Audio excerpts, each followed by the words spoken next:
안녕하세요. 이명숙입니다. 봄이 오는가 했는데 다시 전형적인 시카고의 날씨로 돌아왔습니다. 여기저기 자연재해로 좋지 않은 소식이 들리는데 앞으로 살아갈 세상의 미래가 그리 밝지만은 않은 것 같습니다. 하나님이 이 세상을 창조하시면서 후렴처럼 하셨던 말씀이 떠오릅니다. 보시기에 좋았더라. 보시기에 좋았더라. 특히 인간을 창조하시고는 보시기에 참 좋았더라. 그렇게 보시기에 좋았던 이 세상이 지금은 아프다고 지구 곳곳에서 아우성치는 소리가 들리는 듯 싶습니다. 최근 한국에서 방영된 드라마 중 펜트하우스가 시청률 30%를 기록했다고 하는데 멈출 줄 모르는 인간의 욕망을 채우기 위해 사회적 양심이나 정의 따위는 아랑곳하지 않고 욕망을 향해 질주하는 모습을 보여주고 있습니다.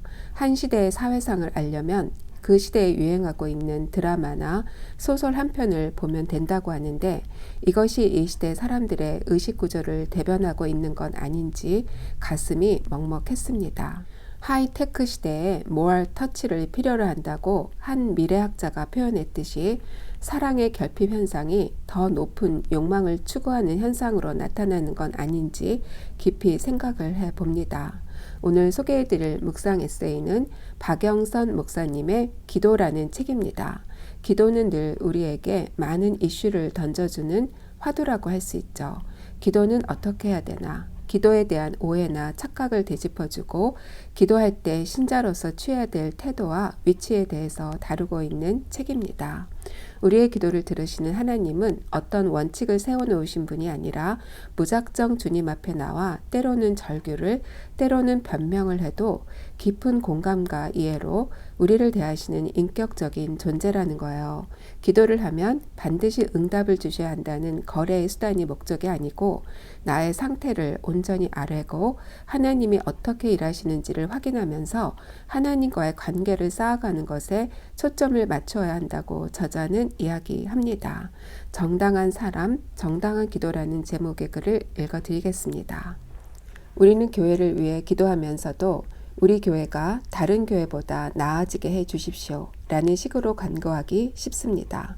여기에는 우리 교회가 바른 것을 드러내고 다른 교회가 바르지 못한 것을 비난하는 마음이 깔려 있습니다.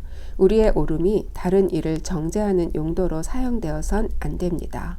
오름을 아는 분별력은 남에게 자랑하라고 주어지는 것이 아니고 하나님께 정당한 내용으로 간구하라고 주어진 것입니다. 이 나라와 민족 앞에 두 교회도 필요 없고 단 하나의 교회만 제대로 서 있어도 우리나라는 망하지 않을 것입니다. 어느 교회인지 알 순 없지만 내가 속한 교회가 그런 교회가 되도록 열심을 품고 주님을 섬겨하지 않겠습니까? 위정자나 국방을 위해 기도하기에 앞서 먼저 내 기도에 하나님이 응답해 주실 만한 사람이 되십시오. 다른 이가 정당한 사람이 되게 해달라고 기도하기 전에 먼저 자신이 정당한 사람이 되십시오. 그런 후에 모두를 살리는 기도, 모두가 공감할 기도를 하십시오. 위정자 한 사람의 잘못이 시대와 국가를 힘들게 하고 잘못된 교사 한 사람이 많은 학생을 잘못된 길로 이끕니다. 마찬가지로 이 세상을 향한 하나님의 복의 통로인 우리가 감당해야 할 책임이 무엇인지 날마다 돌아보아야 합니다. 오늘 여러분들과 나눌 묵상 제목은 외식하는 자들을 향한 주님의 준엄한 경고입니다. 주님은 오늘 말씀에서 서기관이나 바리새인들 같은 종교 지도자들을 향해 외식하는 자들이라고 책망하십니다.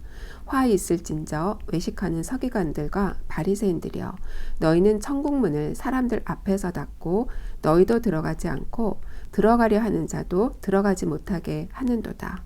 그들은 백성들을 하나님께 인도해야 할 영적 책임이 있음에도 불구하고 자신들은 물론 어렵사리 얻은 교인들조차 더 큰 지옥의 자식으로 만들어 버렸다는 겁니다. 그런데 문제는 자신들이 무엇을 잘못하는지도 모른다는 거예요. 소경이 소경을 인도해버린 결과가 되고 만 거죠. 그들이 말씀을 몰라서 그랬을까요? 그들은 말씀을 연구하고 가르치는 자들이었죠. 말씀을 잘 아는 것은 너무도 당연한 일이었어요. 하지만 그들은 말씀의 기본 위에 더 심한 법을 세워 사람들을 정죄하고 판단했던 거죠. 그렇게 하는 것만이 하나님의 뜻을 행하는 것이라고 생각을 했던 겁니다.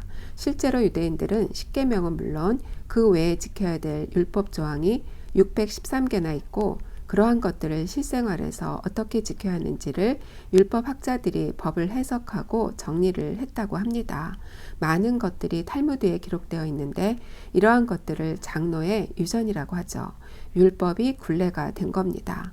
먼저 믿은 우리가 선한 영향력을 미쳐 하나님의 복음을 전해야 되는데 오히려 그러한 것들이 신앙의 걸림돌이 되지는 않았는지 먼저 나 자신을 돌아보는 시간이 되었음 합니다.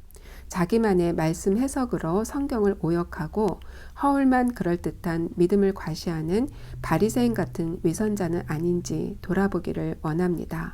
지적 교만은 편협한 시각을 낳고 하나님을 인정하는 겸손은 통찰력을 낳는다 라고 누군가가 이야기했듯이 말씀을 전하되 하나님의 귀한 사랑을 나타내는 삶 또한 함께 나누게 되기를 소망합니다.